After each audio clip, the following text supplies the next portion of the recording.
Assalamualaikum warahmatullahi wabarakatuh. Di sini kami dari kelompok 10 mata kuliah bimbingan konseling akan membahas tentang tema reality terapi atau terapi realistis. Dan perkenalkan anggota kelompok kami, yaitu yang pertama adalah Sofiani Nurhendansyah dan kedua adalah saya sendiri, Vicky Wahyu Firmansyah. Referensi yang kami ambil dalam membuat materi pada kesempatan kali ini adalah buku tentang Theory and Practice of Counseling and Psychotherapy dari Gerard Corey, yaitu yang edisi ke-8. Baik, untuk tema yang akan kita bahas pada kesempatan kali ini, yang pertama adalah Introduction, yang kedua adalah Key Concept, yang ketiga adalah The Therapeutic Process, dan yang terakhir adalah Application, yaitu Therapeutic Technique and Procedure.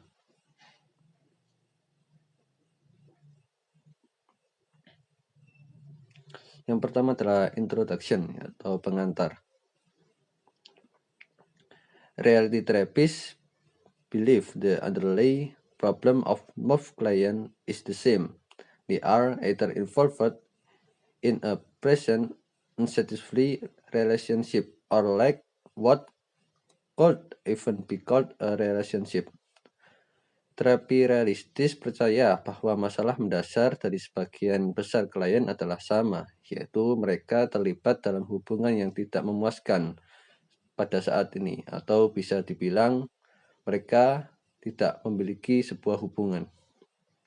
Jadi, masalah yang mendasari klien datang untuk melakukan terapi realistis adalah mereka memikirkan atau mereka mengira mereka tidak memiliki hubungan antara satu dengan sama lain, entah itu hubungan keluarga, pertemanan, ataupun kekerabatan.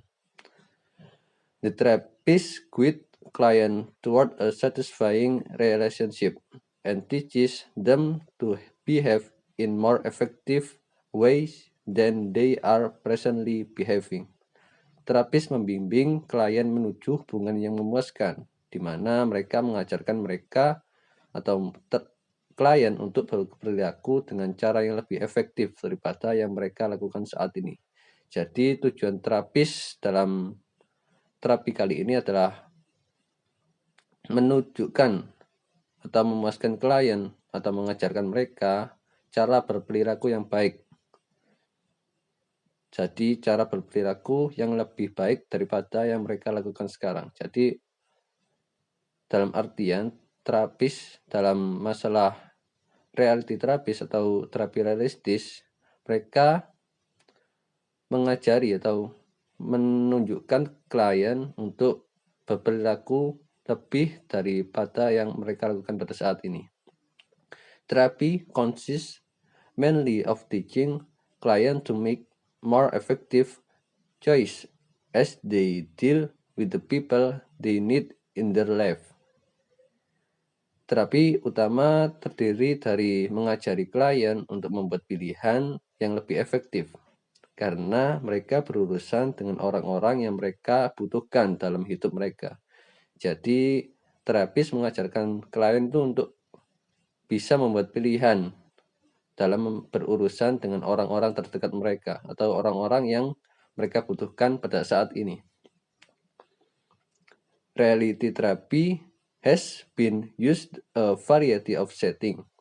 The approach is applicable to counseling, social work, education, crisis intervention, correction and rehabilitation, institutional management, and communication development. Terapi realistis telah digunakan dalam berbagai bidang atau berbagai pengaturan. Pendekatan ini berlaku untuk konseling, pekerjaan sosial, pendidikan, intervensi krisis, koreksi, dan rehabilitasi, manajemen kelembagaan, dan pengembangan masyarakat. Jadi terapi realistis ini digunakan dalam berbagai bidang dalam menyelesaikan sebuah masalah. Terapi realistis ini digunakan oleh terapis dalam memuaskan klien yang mereka hadapi.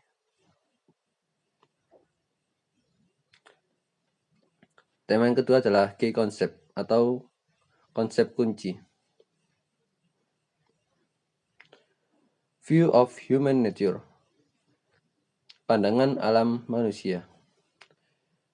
Choice theory is based on the premise that because we are by nature social creatures, we need to both receive and give love. Teori pilihan didasarkan pada premis bahwa karena kita pada dasarnya adalah makhluk sosial, di mana kita perlu menerima dan memberikan cinta. Jadi teori pilihan pada realistis ini diambil dari sebuah premis bahwa sebenarnya kita sebagai makhluk hidup itu perlu menerima atau mendapatkan cinta dari orang lain. Our brain function as a control system. It constitutionally monitor our feeling to determine how well we are doing in our lifelong effort to satisfy this need. Otak kita berfungsi sebagai kontrol sistem atau sistem kontrol. Ini terus memantau perasaan kita untuk menentukan seberapa baik kita bisa lakukan dalam upaya seumur hidup kita untuk memenuhi kebutuhan kita. Those who enter therapy generally have no one in their quality world or more often someone in their quality world that they are unable to relate to in a satisfying way. Mereka yang terapi pada umumnya tidak memiliki siapapun di dunia mereka, atau lebih sering mereka di dunia mereka yang tidak dapat mereka hubungkan dengan cara yang memuaskan. Jadi pada masalah terapi yang dimana klien itu pada umumnya tidak memiliki hubungan antara satu dengan yang lain, ataupun mereka memiliki hubungan yang tidak memuaskan antara satu dengan sama lain.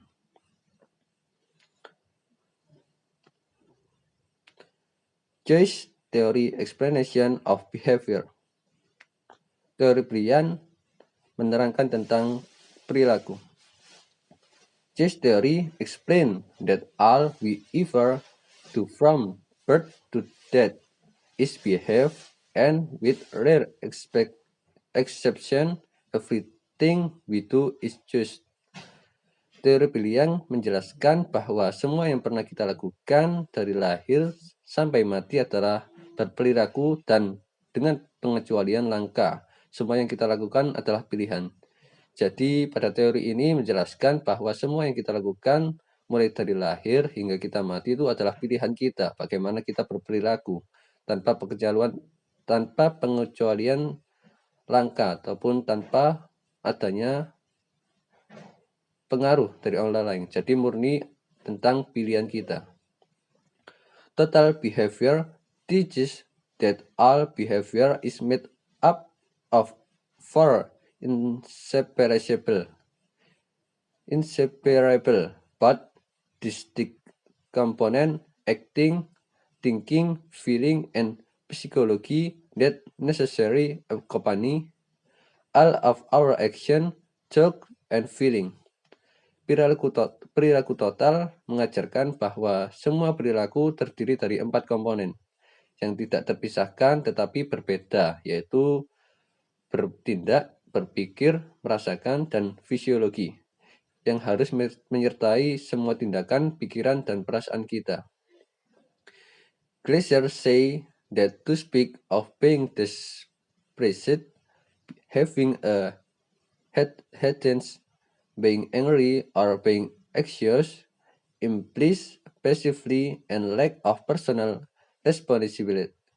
responsibility, and it is inaccurate.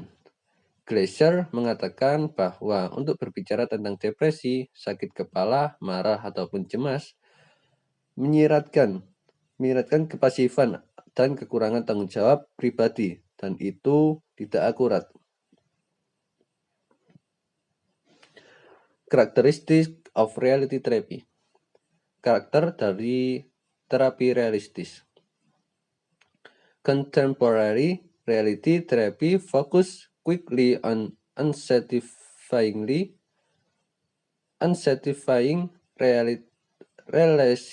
relationship or the lack of a relationship, which is often the cause of client problem. Terapi realitas kontemporer berfokus dengan cepat pada hubungan yang tidak memuaskan atau kurangnya hubungan yang sering menjadi penyebab masalah klien. Seperti yang saya katakan tadi, terapi realitas ini berfokus pada hubungan yang dimana itu berasal dari hubungan klien yang tidak memuaskan ataupun kurang. Jadi penyebab utama dari terapi realistis umumnya itu adalah masalah hubungan yang tidak puas ataupun hubungan yang tidak harmonis, yang tidak bisa, bahkan tidak bisa untuk disebut sebuah hubungan dari klien tersebut. Reality therapists do not listen very long to complaining, blaming, and criticizing, for these are the most ineffective behavior in our behavioral repertoire. Terapis realitas tidak mendengarkan terlalu lama untuk mengeluh, menyalahkan, dan mengkritik klien, karena itu adalah perilaku yang paling tidak efektif dalam repertoire perilaku terapis. Selanjutnya adalah fokus reality terapi. Tadi adalah fokus dari terapi realitas ini ada 5. Number 1, emphasis choice and responsibility, ataupun tekankan pilihan dan tanggung jawab. If we choose all we do, we must be responsible for what we choose. Jadi, jika kita memilih semua yang kita lakukan, kita harus bertanggung jawab atas apa yang kita pilih. Number 2, reject transference, ataupun tolak transferensi. Reality therapists strive to be themselves in their professional work. Terapis realitas berusaha untuk menjadi diri mereka sendiri dalam pekerjaan profesional mereka. Number 3, keep the therapy in the present. Pertahankan terapi di masa sekarang. Some clients to come counseling convinced that their problem started in the past and that they must revisit the past if they are to be helped. Beberapa klien datang ke konseling yakin bahwa masalah mereka dimulai dari masa lalu dan bahwa mereka harus meninjau kembali masa lalu jika mereka ingin dibantu. Jadi pada terapis realistis itu lebih menekankan masalah sekarang, tidak terlalu untuk memikirkan masa lalu. Jadi terapis itu hanya menyelesaikan masalah yang sedang dihadapi klien pada masa sekarang atau masa kini. Number 4, avoid focusing on symptom. Hindari fokus pada gejala.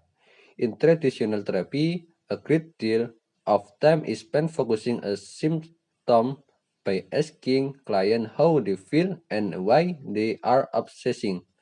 Dalam terapi tradisional, banyak waktu yang dihabiskan untuk berfokus pada gejala dengan bertanya kepada klien bagaimana perasaan mereka dan mengapa mereka terobsesi.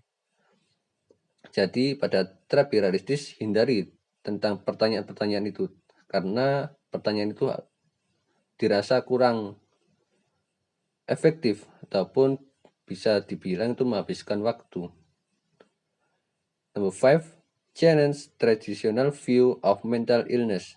Tantang pandangan tradisional tentang penyakit mental. Choice theory reject the traditional notion that people with problematic physical and psychological symptoms are mental ill.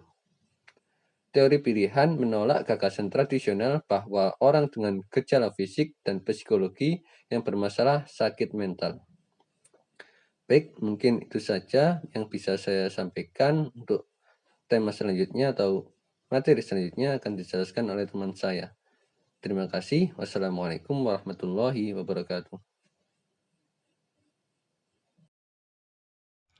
Pembahasan selanjutnya yaitu mengenai the therapeutic process atau proses terapi. Nah, dalam proses terapi ada beberapa bahasan yang dibahas. Yang pertama yaitu the therapeutic goals atau tujuan terapi. The main goal of helping client find more effective ways to meet the need of belonging to a group, of power, of freedom, of power, and of enjoying life.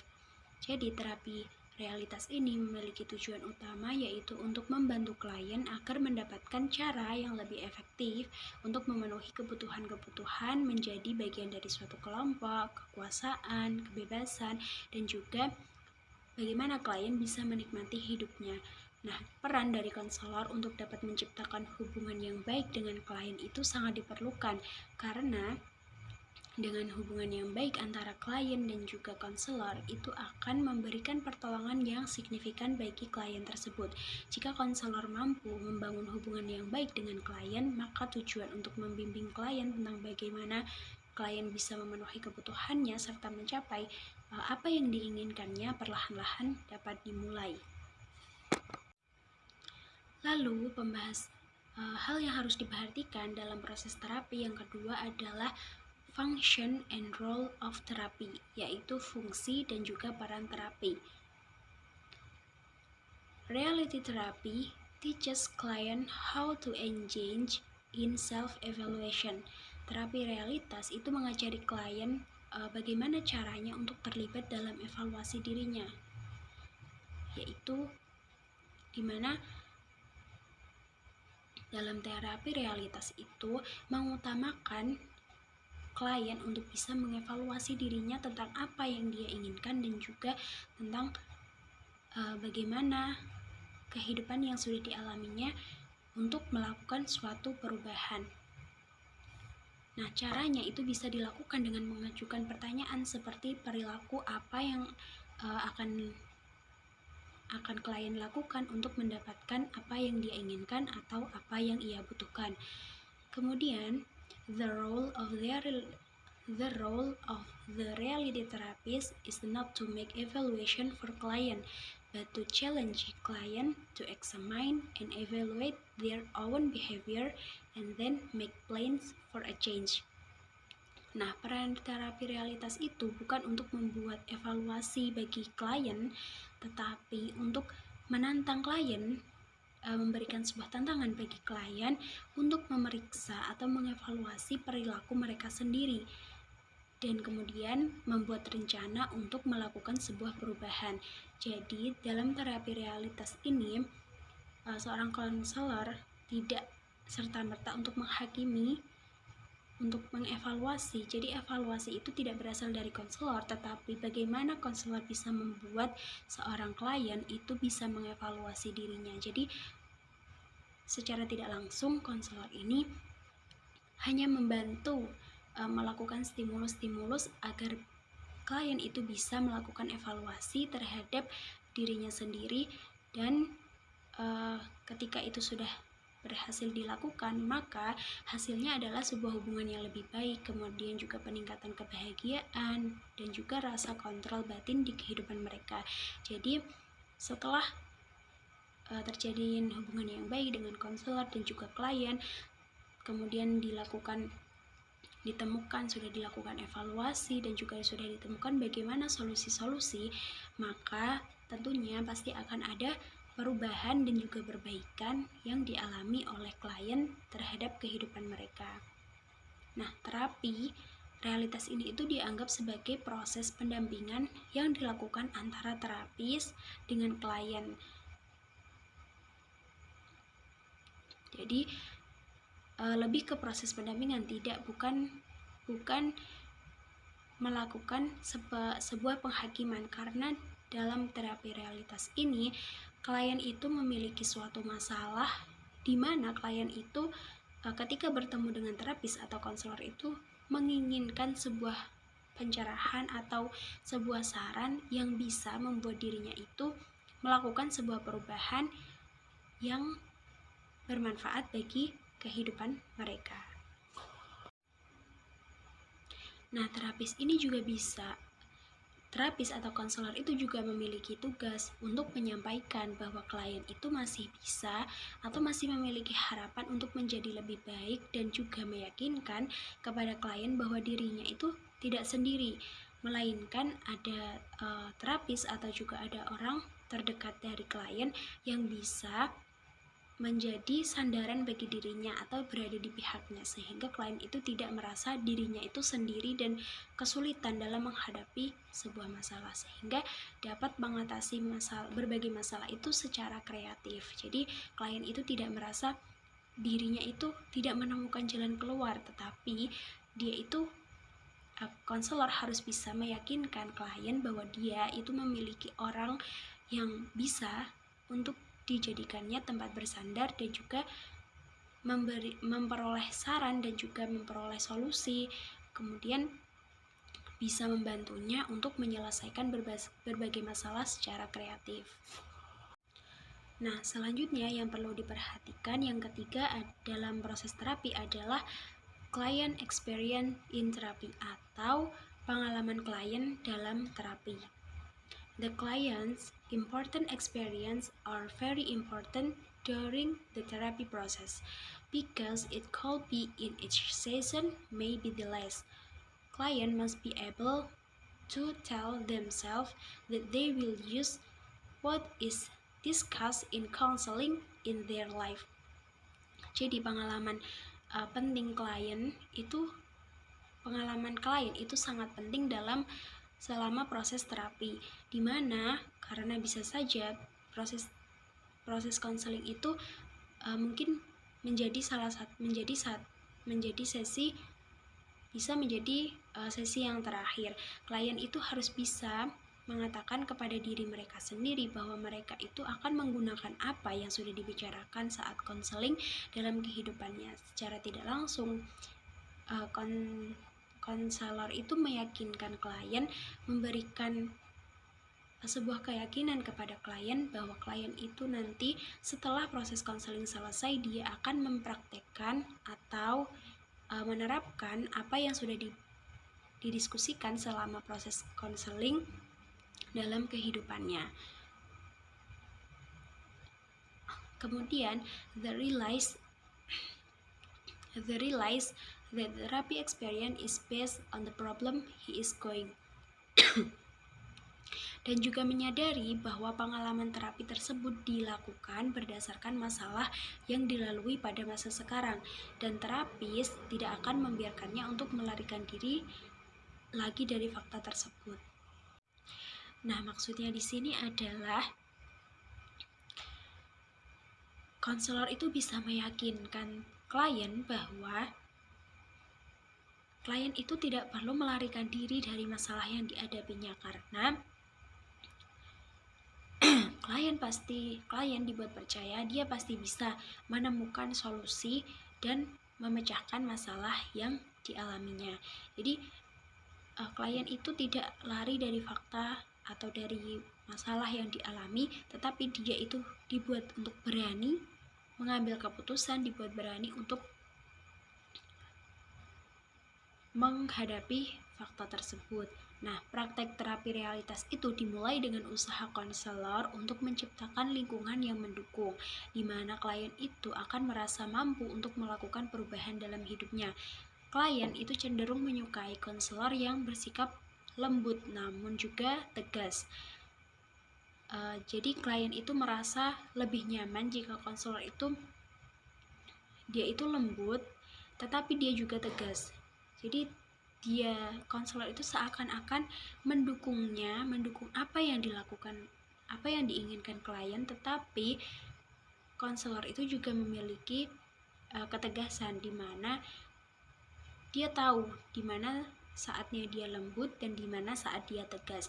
Nah, klien itu tidak mengharapkan untuk kembali ke masa lalu atau mengalihkan pembicaraan tentang gejala-gejala, tetapi klien itu ingin membicarakan masalah pada saat ini. Dia itu tidak menginginkan untuk dikorek masa lalunya, tetapi dia ingin untuk didengarkan apa yang harus ia lakukan untuk memecahkan masalah pada saat ini.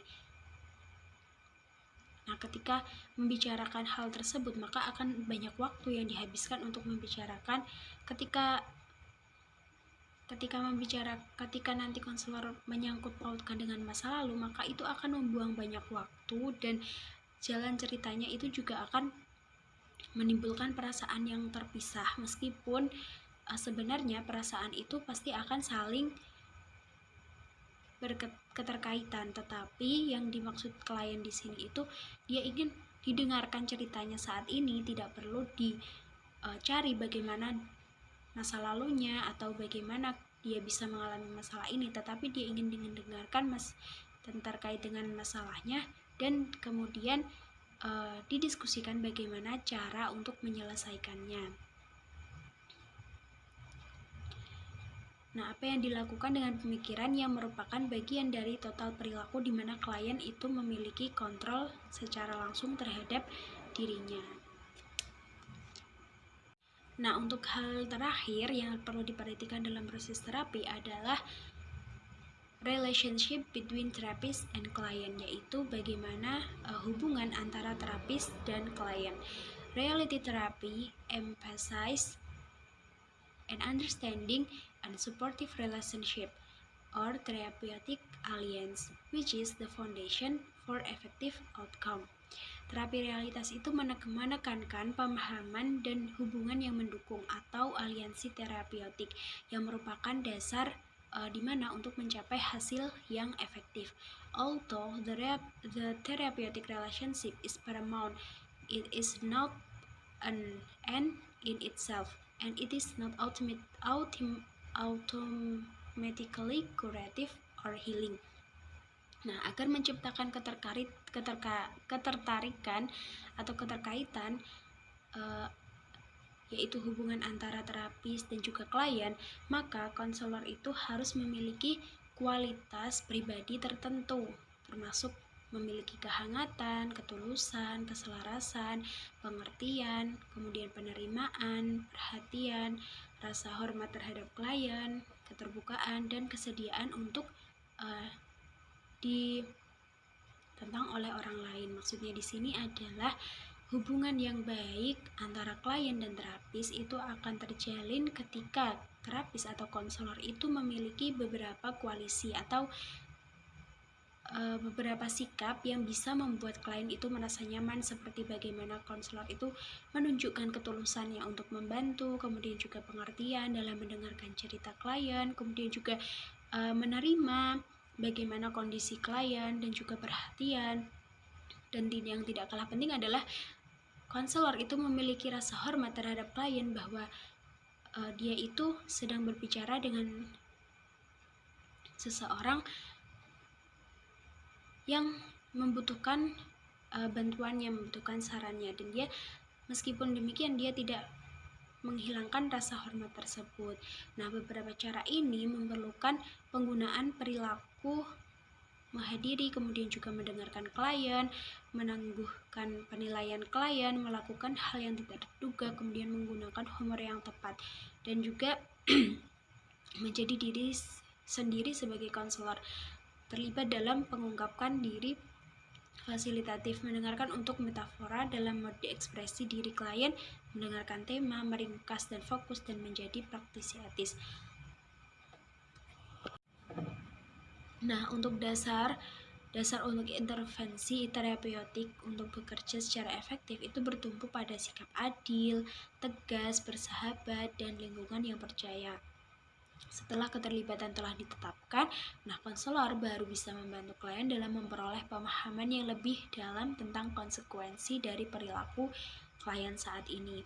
Maksudnya di sini adalah ketika konselor itu bisa memunculkan rasa nyaman bagi klien, maka klien itu akan dengan senang hati bercerita kepada konselor, sehingga konselor itu bisa mengetahui bagaimana akar pokok dari permasalahan yang dihadapi oleh klien, sehingga secara tidak langsung itu akan mempermudah keduanya, yaitu mempermudah konselor untuk memberikan saran yang tepat dan sesuai, kemudian juga mempermudah bagi klien sendiri untuk mendapatkan solusi terbaik dari masalahnya.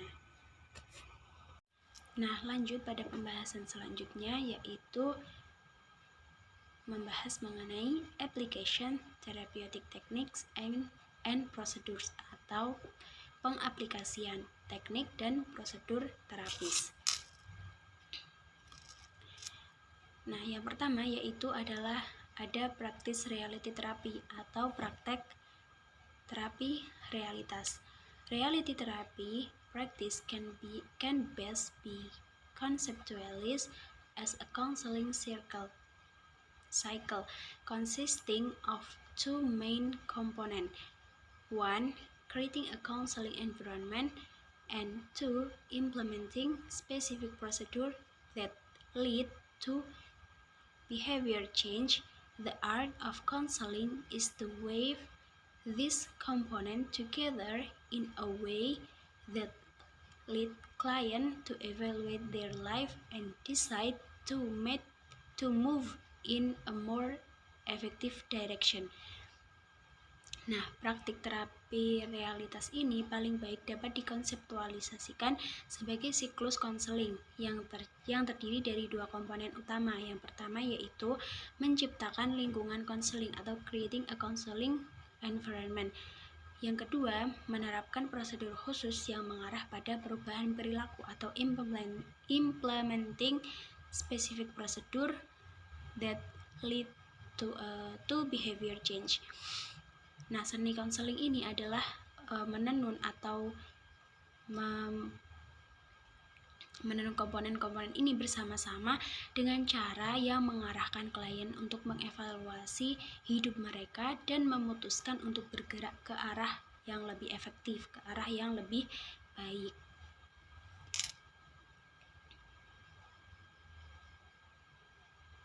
Nah, siklus atau cycle dari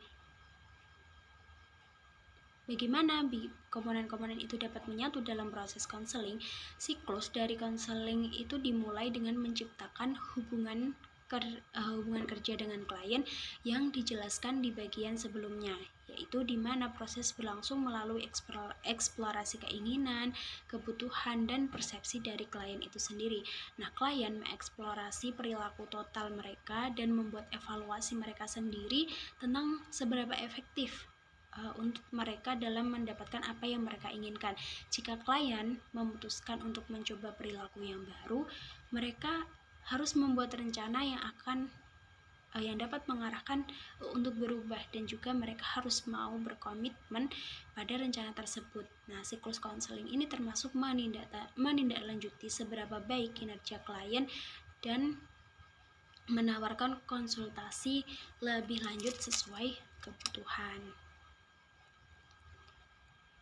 Nah, perlu diingat bahwa meskipun konsepnya itu mungkin tampak sederhana seperti yang saya jelaskan tadi, tetapi untuk melakukannya atau mempraktekannya dalam praktek terapi itu sebenarnya membutuhkan keterampilan dan juga kreativitas yang cukup besar, di mana meskipun prinsipnya itu akan sama bila digunakan oleh konselor yang sudah bersertifikat dalam terapi realitas. Nah, cara penerapannya itu juga akan berbeda tergantung pada sikap konselor dan juga gaya serta karakteristik pribadi masing-masing. Nah, prinsip ini dikategorikan diskret dan kaku. Nah, seni mempraktikkan terapi realitas itu melibatkan lebih dari sekedar mengikuti prosedur dalam buku atau langkah-langkah, tetapi prosedur itu dijelaskan meskipun dijelaskan secara dengan sederhana, namun akan sangat menantang ketika diterapkan, karena sifat manusia itu kan sangat beragam dan juga kondisinya itu pasti akan bermacam-macam, karena manusia sendiri itu memiliki sifat yang unik sehingga untuk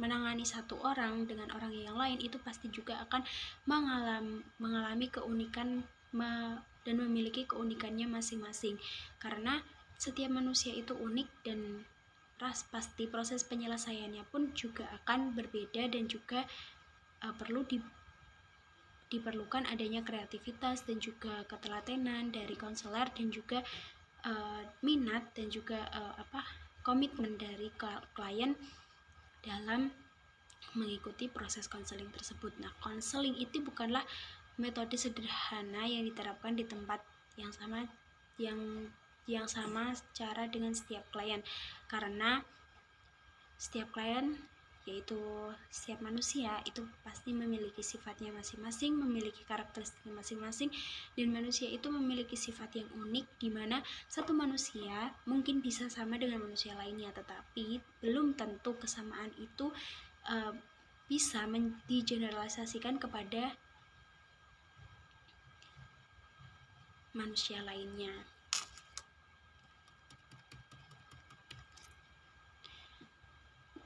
Nah, salah satu Robert Boulding merupakan salah satu terapis realitas yang telah memperluas praktiknya terapi realitas dengan menggunakan sistem WDEP atau One Direction and sistem WDEP untuk menerapkan dan mengajarkan tentang terapi realitas. Nah, selanjutnya, pembahasan selanjutnya yaitu dalam pengaplikasian kita masuk kepada counseling environment atau lingkungan konseling. Nah, the practice of reality therapy rests on the assumption that a supportive and challenging environment allow client to begin making life change. The therapeutic relationship is the foundation for effective practice. If this is lacking, there is little hope that the system can be successfully implemented. Nah, praktek terapi realitas bertumpu pada asumsi bahwa terapi suportif dan lingkungan yang menantang memungkinkan klien untuk memulai membuat keputusan atau perubahan hidup. Nah, hubungan terapeutik di sana adalah dasar bagi praktik yang efektif. Jika kurang, maka ada sedikit harapan bahwa sistem itu dapat berhasil diimplementasikan. Nah, konselor yang berharap untuk menciptakan aliansi terapeutik berusaha untuk menghindari perilaku seperti berdebat, kemudian menyerang, menuduh, merendahkan, memerintah, mengkritik, mencari-cari kesalahan, memaksa, mendorong alasan, menyimpan dendam, menanamkan rasa takut, dan menyerah dengan mudah. Nah, maksudnya di sini adalah di mana konselor itu berusaha semaksimal mungkin untuk menciptakan lingkungan konseling yang menyenangkan, yang nyaman, dan konselor itu berusaha semaksimal mungkin untuk menekan perasaan seperti yang saya sebutkan tadi, mengkritik, kemudian memerintah atau mencari-cari kesalahan dari masalah atau apa yang disampaikan oleh klien. Karena ketika konselor itu melakukan hal-hal tersebut yang sudah saya sebutkan, klien itu pasti akan merasa tidak nyaman, kemudian dia merasa terancam, dan maka dengan demikian proses konseling dan juga implementasi dari terapi realitas itu tidak akan masuk atau tidak akan berhasil, karena tadi tidak tercipta lingkungan konseling yang benar-benar nyaman, yang mendukung, yang menghormati klien. Padahal konseling ini dibutuhkan oleh klien, tetapi karena dengan adanya lingkungan yang kurang mendukung, lingkungan konseling yang tidak mendukung, maka klien itu merasa kurang nyaman, merasa tidak nyaman dengan apa yang dia lakukan saat itu, sehingga bisa saja proses konseling itu tidak berjalan sampai selesai, ataupun meskipun selesai, hasil dari konseling itu tidak benar-benar diterapkan oleh klien karena tidak ada komitmen atau tidak ada rasa kepercayaan dalam diri klien terhadap konselor. Jadi dapat disimpulkan bahwa sifat atau karakteristik konselor itu juga mempengaruhi bagaimana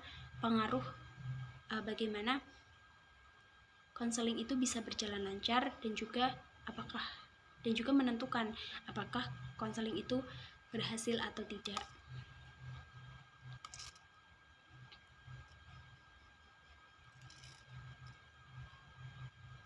Nah, pembahasan selanjutnya yaitu mengenai prosedur that lead to change atau prosedur yang mengarah pada perubahan. According to Glasser 192,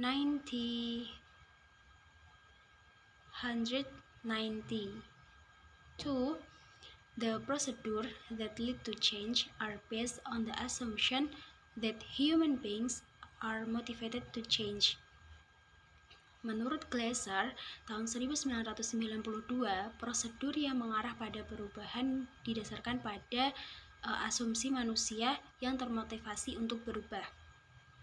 Yang pertama, asumsinya yaitu adalah when they are convinced that their present behavior is not getting them what they want. Maksudnya adalah ketika mereka yakin bahwa perilaku mereka saat ini tidak membuat mereka mendapatkan apa yang mereka inginkan. Yang number 2, when they believe that they can choose other behavior that will get them closer to what they want. Yaitu ketika mereka percaya bahwa mereka dapat memilih perilaku lain yang akan membuat mereka lebih dekat dengan apa yang mereka inginkan. Nah, terapi realitas dimulai dengan menanyakan kepada klien apa yang mereka inginkan dalam terapi ini. Nah, terapis bisa mengambil ketidakpastian dari proses terapi. Maksudnya adalah terapis bisa menanyakan hal-hal yang mungkin tidak pasti atau hal-hal yang dirasakan yang belum diceritakan oleh klien. Mereka juga bisa menanyakan tentang pilihan yang dibuat klien dalam hubungan mereka. Nah, dalam kebanyakan kasus ada hubungan besar yang tidak memuaskan dan klien biasanya tidak percaya bahwa mereka punya pilihan lain dalam hal itu. Nah, pada awalnya klien itu mungkin menyangkal hal itu bisa terjadi. Misalnya klien mungkin berkata, saya depresi saya adalah masalahnya. Kenapa kau membicarakan hubunganku? Maksudnya di sini adalah klien itu menyangkal ketika dia mengalami masalah, belum tentu yang konselor katakan apakah benar itu berhubungan atau tidak. Nah, klien itu tidak ingin membicarakan masalah yang sebenarnya itu hubungan tidak memuaskan atau kekurangannya. Nah, pada sesi pertama, terapis yang terampil itu mencari dan mendefinisikan keinginan klien. Terapis juga mencari hubungan kunci yang tidak memuaskan pada saat yang dialami pada klien tersebut. Ketika klien sudah penekanannya pada sesi ini adalah mendorong klien untuk fokus pada apa yang bisa mereka kendalikan.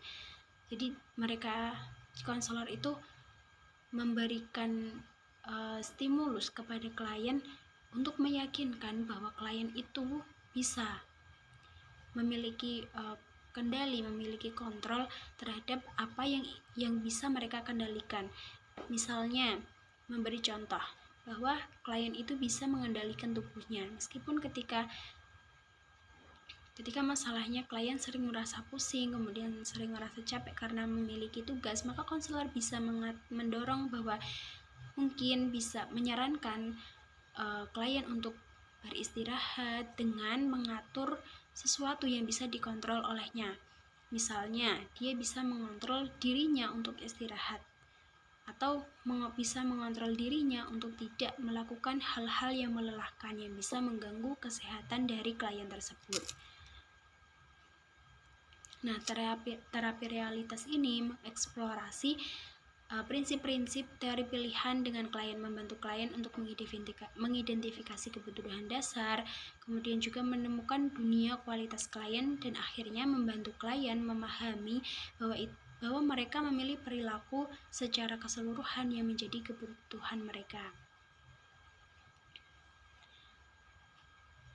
Dengan bantuan terapis, klien itu bisa belajar membuat pilihan yang lebih baik daripada yang mereka lakukan ketika mereka sendiri.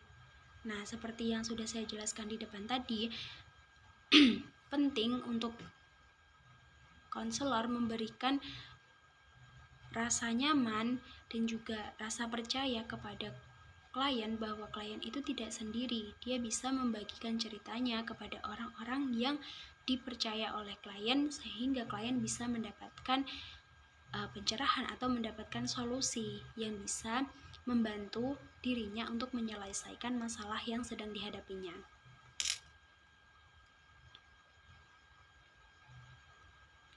Nah, kemudian dalam prosedur untuk yang mengarah pada perubahan ini,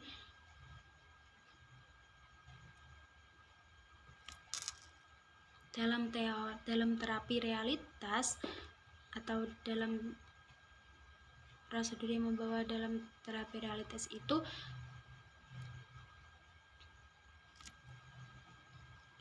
nah prosesnya dilakukan dengan menggunakan sistem WDAP atau One Direction Evaluation and Plan.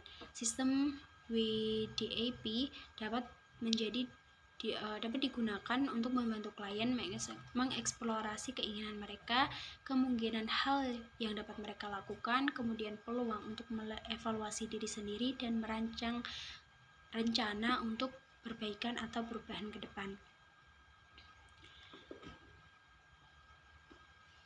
Nah, yang pertama yaitu wants atau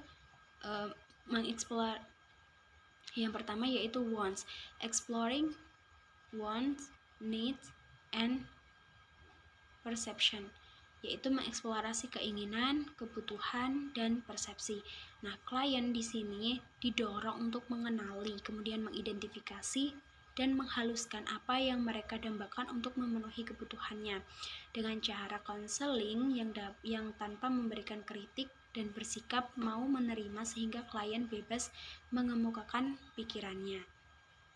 Nah, pada sesi pertama atau ketika dalam masih proses prosedur one ini, itu sangat penting di mana konselor itu harus hati-hati.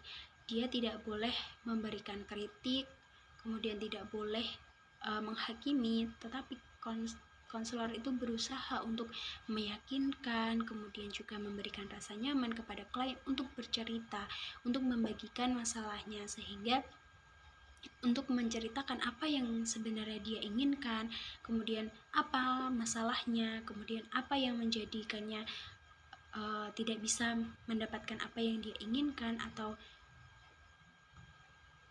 mengalami kebimbangan.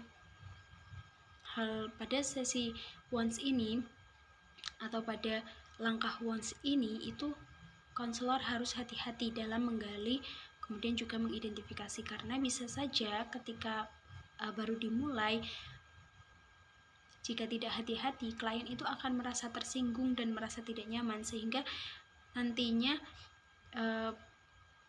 akan berpengaruh pada proses konseling selanjutnya. Kemudian yang kedua ada direction and doing, yaitu fokus pada perilaku sekarang atau realizing what are doing now, yaitu menyadari apa yang sedang dilakukan pada saat ini. Nah, terapi realitas menekankan pada perilaku sekarang dan mempedulikan peristiwa pada masa lalu selama peristiwa itu ada pengaruhnya terhadap perilaku klien saat ini. Tetapi realitasnya itu mengkonsentrasikan pada pengubahan perilaku total, tidak hanya pada sikap dan juga perasaan. Maksudnya di sini adalah Memang dalam terapi realitas itu tidak terlalu memperdulikan masa lalu. Yang dilihat adalah fokusnya adalah masa lalu, masalah pada saat ini. Tetapi ketika ada suatu saat masa lalu itu diperlukan ketika dia itu berpengaruh dan juga memiliki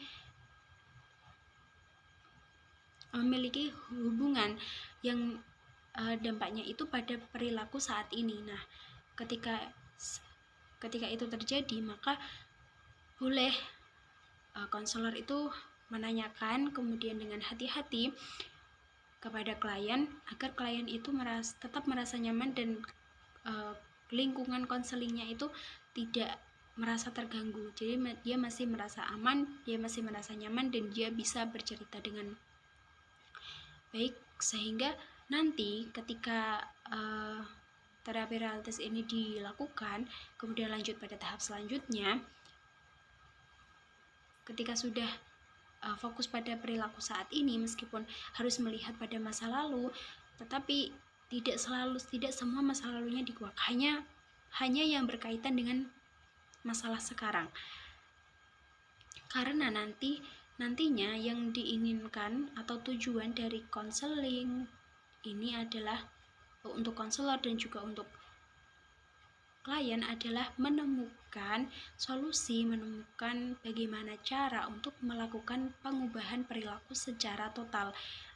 Artinya tidak dilakukan lagi, maksudnya tidak hanya untuk sementara atau hanya pada sikap dan juga perasaan, tetapi keseluruhan, dan itu berlangsung dalam jangka panjang.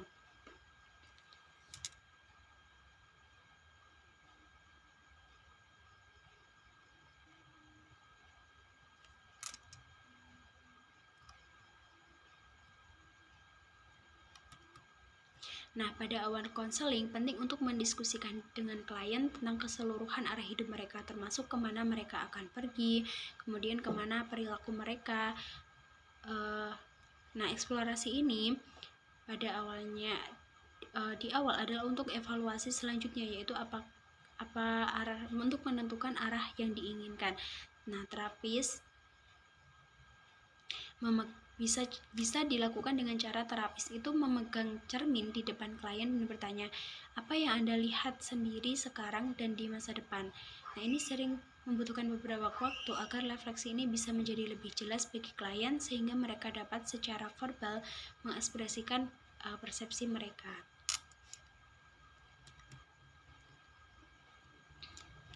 Kemudian yang ketiga yaitu prosedur selanjutnya yaitu ada evaluation atau evaluasi.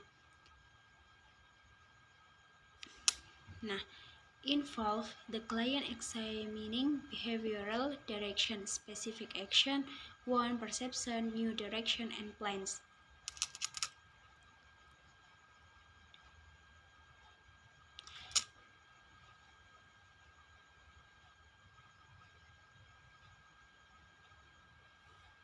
Nah, maksudnya di sini adalah secara khusus evaluasi itu harus melibatkan pemeriksaan klien terhadap arah perilaku, kemudian tindakan spesifik, keinginan persepsi, arah tujuan yang baru, kemudian juga ada rencana. Nah, pada sesi evaluasi ini, konselor itu dapat membantu klien untuk mengevaluasi perilaku mereka dengan mengajukan beberapa pertanyaan seperti apakah perilaku Anda saat ini membawa Anda lebih dekat kepada orang-orang yang menurut Anda penting, ataukah justru membuat Anda semakin menjauh dengan orang-orang terdekat Anda. Nah, melalui dengan pertanyaan-pertanyaan seperti tadi itu membantu klien untuk mengevaluasi sendiri. Jadi, secara dalam terapi realitas itu konselor itu hanya sifatnya membantu.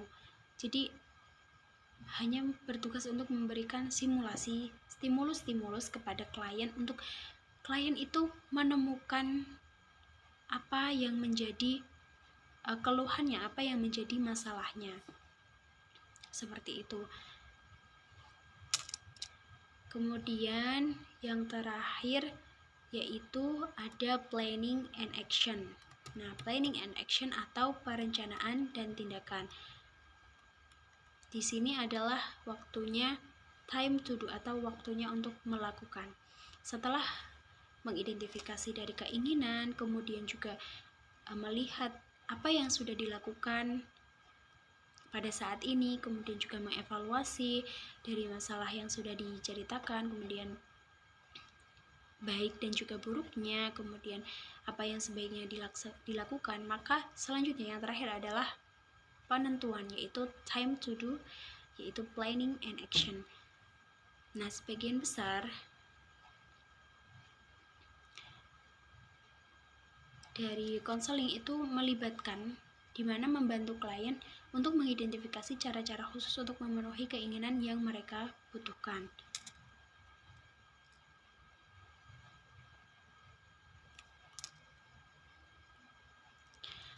Nah, dalam planning and action ini, ketika klien sudah menetapkan perubahan apa yang ia kehendaki, biasanya dia sudah siap untuk mengeksplorasi perilaku lain yang mungkin ada dan memformulasikan rencana tujuan. Jadi setelah rencana selesai diformulasikan oleh usaha bersama antara konselor dan klien, setelah didiskusikan bersama, maka dia itu harus berkomitmen dia akan melaksanakan rencana tersebut untuk mendapatkan kontrol yang lebih efektif bagi klien. Nah, maka harus ada beberapa rencana-rencana. Nah, salah satunya rencana-rencana ini memiliki beberapa karakteristik. Yang pertama yaitu rencana harus berada dalam batas-batas motivasi dan kapasitas klien. Jadi rencana itu tidak boleh melenceng atau jauh dari apa yang diinginkan dari klien. Nah, konselor itu harus juga terampil membantu klien dalam mengidentifikasi rencana yang melibatkan pemenuhan kebutuhan yang lebih besar. Jadi harus sesuai. Kemudian yang kedua, karakteristik rencana yang bisa dilakukan oleh klien untuk membantunya memperoleh apa yang diinginkan, yaitu rencana harus baik, sederhana, dan mudah dimengerti.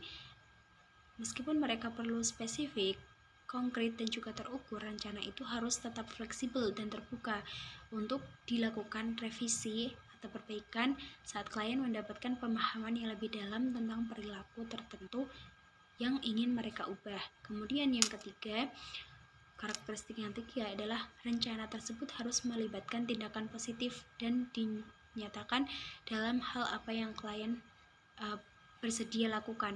Bahkan rencana kecil dalam membantu klien mengambil langkah signifikan menuju perubahan yang diinginkan. Kemudian rencana yang keempat, karakteristik yaitu konselor mendorong klien untuk mengembangkan rencana yang dapat mereka lakukan terlepas dari apa yang dilakukan orang lain.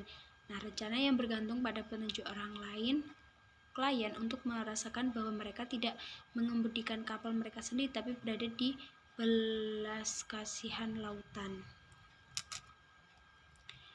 Nah, kemudian rencana itu harus efektif, kemudian bersifat berpeluang, ideal, dan bisa dilakukan setiap hari. Rencana juga harus dilakukan sesegera mungkin. Karena dengan sesegera mungkin memulai, maka perubahan akan segera dapat didapatkan.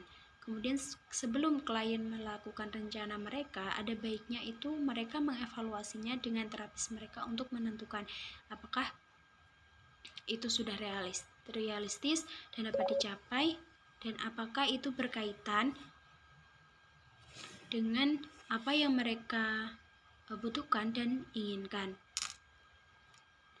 Kemudian untuk membantu klien berkomitmen pada rencana mereka, berguna bagi mereka untuk ditegaskan secara tertulis. And the last, yang terakhir, yaitu adalah Group Counseling Application atau aplikasi konseling kelompok. The YDAP system can be implemented to help people meet basic needs in a group context as well, using a collaborative approach where group advisors and members join together in setting goals and action plans. Sistem WDAP dapat diterapkan untuk membantu orang memenuhi kebutuhan dasar dalam konteks kelompok juga, dengan menggunakan pendekatan kolaboratif di mana penasihat kelompok dan anggota itu bergabung bersama dalam menentukan tujuan dan rencana tindakan. Mulai dari awal pertemuan, para anggota itu dapat diminta untuk melihat secara jujur apa yang mereka lakukan dan mengidentifikasi apakah perilaku mereka itu membuatnya mendapatkan apa yang mereka uh, inginkan atau belum. Setelah anggota kelompok mendapatkan gambaran yang lebih jelas tentang apa yang mereka miliki dalam hidup mereka saat ini, lalu dan apa yang mereka inginkan itu kemudian berbeda, mereka dapat menggunakan kelompok sebagai tempat untuk mengeksplorasi arah perilaku yang lebih alternatif. Nah, model ini efektif diterapkan bagi anggota kelompok untuk mengetahui tentang kewajiban, tanggung jawab, dan juga haknya. Akan tetapi dalam konteks ini yang memberikan evaluasi adalah anggota itu sendiri, bukan pemimpin yang memutuskan untuk mengubah anggota tersebut. Karena ketika anggota diberikan kesempatan untuk mengevaluasi diri sendiri, mereka itu justru akan lebih sadar akan tanggung jawab dan tugas yang harus dilakukan demi mencapai tujuan yang dimaksudkan. Itulah mengapa banyak pemimpin kelompok menemui penolakan karena mereka memiliki saran dan rencana tentang bagaimana anggota harus menjalani hidup mereka dengan sebaik-baiknya. Nah, umpan balik bagi anggota dan pemimpin dapat membantu individu merancang realistis dan rencana yang dapat dicapai. Banyak waktu yang dicurahkan selama sesi kelompok untuk mengembangkan dan mengimplementasikan rencana. Jika orang tidak melaksanakan rencana, itu penting untuk mendiskusikan dengan mereka apa yang menghentikan mereka. Mungkin mereka menetapkan tujuan mereka terlalu tinggi, atau mungkin ada perbedaan antara apa yang mereka katakan dengan yang mereka ingin lakukan. Nah, perubahan dan juga langkah-langkah yang mereka ambil itu sangat diperlukan untuk membawa perubahan. Demikian presentasi dari kelompok kami mengenai materi terapi realitas. Kurang lebihnya mohon maaf, kami dari kelompok 10 pamit undur diri. Wassalamualaikum warahmatullahi wabarakatuh. Assalamualaikum warahmatullahi wabarakatuh. Selamat pagi, apa kabar pada pagi hari ini? Waalaikumsalam warahmatullahi wabarakatuh. Alhamdulillah, kabar saya baik.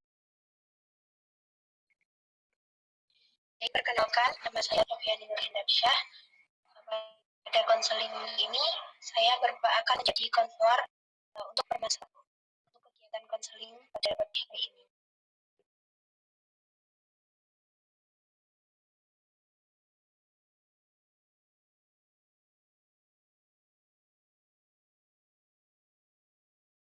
Baik, sebelumnya saya ingin bertanya, apakah ada permasalahan yang sedang Anda hadapi saat ini? Jadi masalahnya gini, Mbak. Kan saya kelas 2 dan semester depan itu saya akan naik ke kelas 3.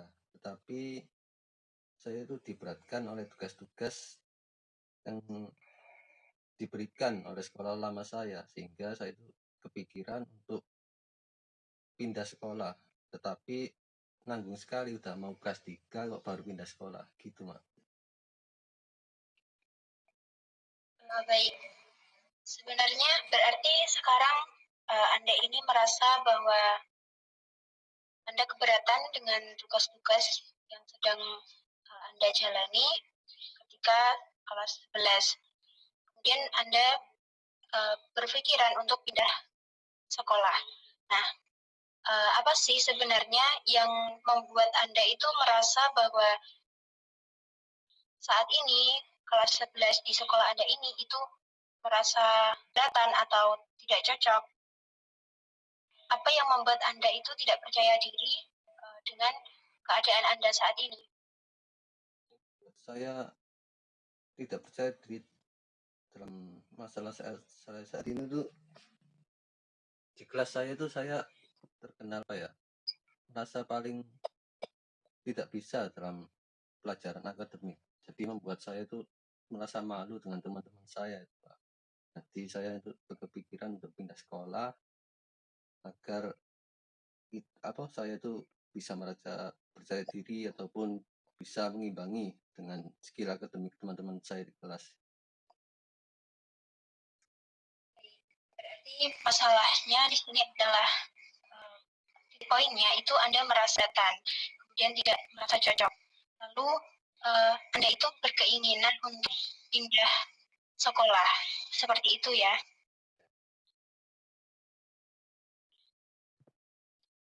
Kemudian karena kondisi Anda saat ini, lalu apa yang Anda pikirkan atau pilihan apa yang Anda inginkan? Anda ingin pindah ke sekolah yang seperti apa? Saya sih saat ini kepikiran untuk pindah ke sekolah yang dimana banyak teman-teman di daerah rumah saya itu Mbak. Jadi kan di sana saya itu lebih mengenal mereka, jadi bisa beradaptasi atau bisa lebih percaya diri gitu.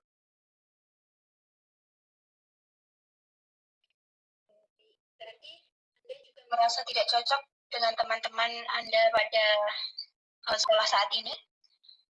Ya Mbak, karena mereka tuh teman-teman saya sekarang tuh apa ya, lebih mementingkan lebih mementingkan urusan akademisnya. Jadi untuk masalah pertemanan mereka kurang cocok dengan cara berteman saya.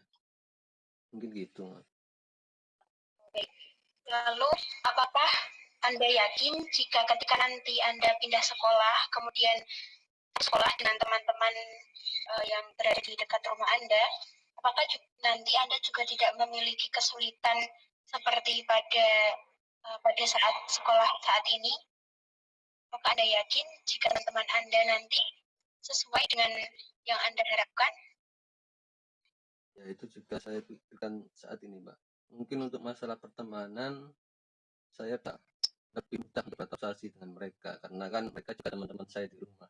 Tapi untuk masalah akademisnya itu mungkin saya juga apa ya, berteman itu saya akan sulit untuk beradaptasi dengan akademis di sana. Kan sekolahnya juga beda, guru-gurunya juga beda, cara penyampaiannya itu juga beda. Jadi saya juga bingung untuk mau pindah itu, kesempatan saya beradaptasi itu cuma 1 tahun. Untuk keinginan Anda ini, apakah Anda sudah mendiskusikannya dengan orang-orang terdekat, seperti orang tua atau kepada guru Anda? Pada guru sih belum ya Mbak. Tapi untuk kepada orang tua saya sudah coba untuk berbicara untuk mengenai masalah saya sekarang itu. Tapi juga gitu, respon orang tua saya juga belum ada sekolah ketika udah mau naik kelas 3 itu. Berarti kan kelas 3 itu udah mau ujian-ujian gitu kan Mbak. Jadi kok nanggung banget mau pindah sekarang. Lalu bagaimana perasaan Anda mengerjakan tugas yang dari sekolah saat ini? Apakah Anda itu merasa kesulitan? Ya ada teman-teman yang saling membantu atau saling menjelaskan? Teman-teman yang membantu saya itu ada sih beberapa Mbak, tapi ya gitu. Karena saya tuh kurang percaya diri ya dengan mereka itu karena kan apa ya, cara berteman saya dengan mereka itu beda. Jadi kok kalau saya mau meminta untuk mereka mengajari saya itu kayak gimana gitu, kayak malu gitu Kak. Lalu bagaimana apa yang Anda lakukan biasanya ketika Anda kesulitan mengerjakan tugas, selain bertanya kepada teman-teman? Ya, salah satu caranya ya saya mencari sendiri apa yang kesulitan apa yang saya alami. Misalnya bila saya kesulitan untuk mengerjakan tugas, saya kadang browsing sendiri, kadang ya gitu, tanya-tanya ke orang-orang terdekat saya, tapi saya tidak pernah tanya kepada teman-teman saya gitu.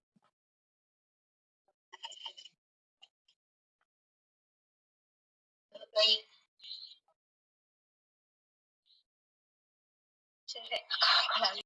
Baik, setelah dari cerita yang Anda sampaikan, kemudian Anda juga sudah berdiri dengan terdekat Anda, termasuk orang tua Anda, menurut saya, Anda itu memikirkan kembali apakah nanti sudah pindah sekolah, kemudian bertemu dengan lingkungan baru, dan waktu hanya apakah yang impian itu akan terpenuhi. Kemudian juga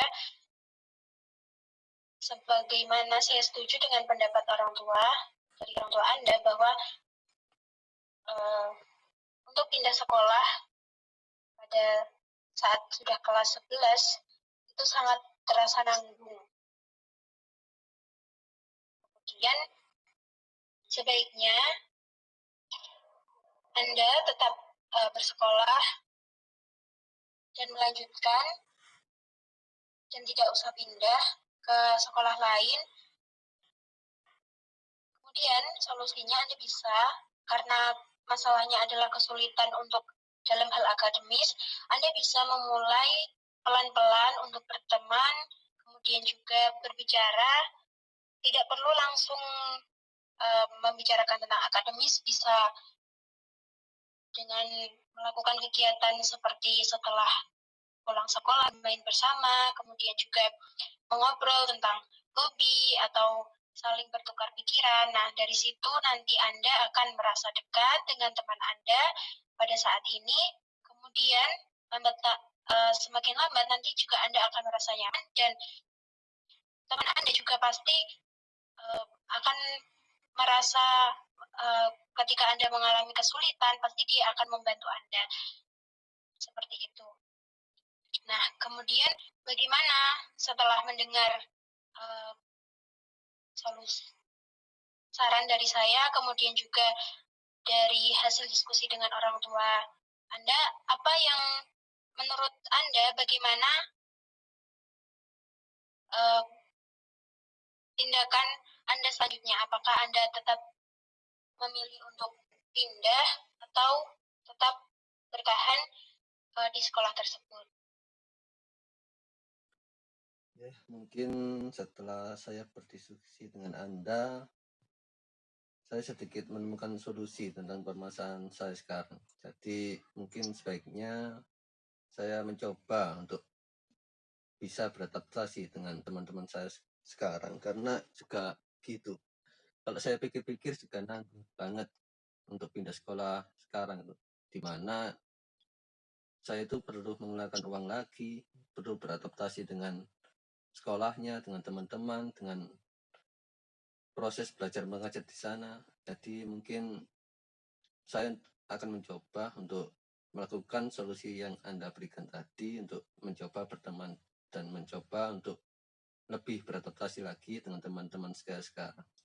Ya, mungkin saya sedikit mendapatkan pencerahan dari Anda. Terima kasih. Baik, semoga dari kegiatan konseling ini Anda bisa memutuskan pilihan yang terbaik atas permasalahan yang Anda alami. Jadi, mungkin dirasa cukup sesi konseling pada pagi hari ini.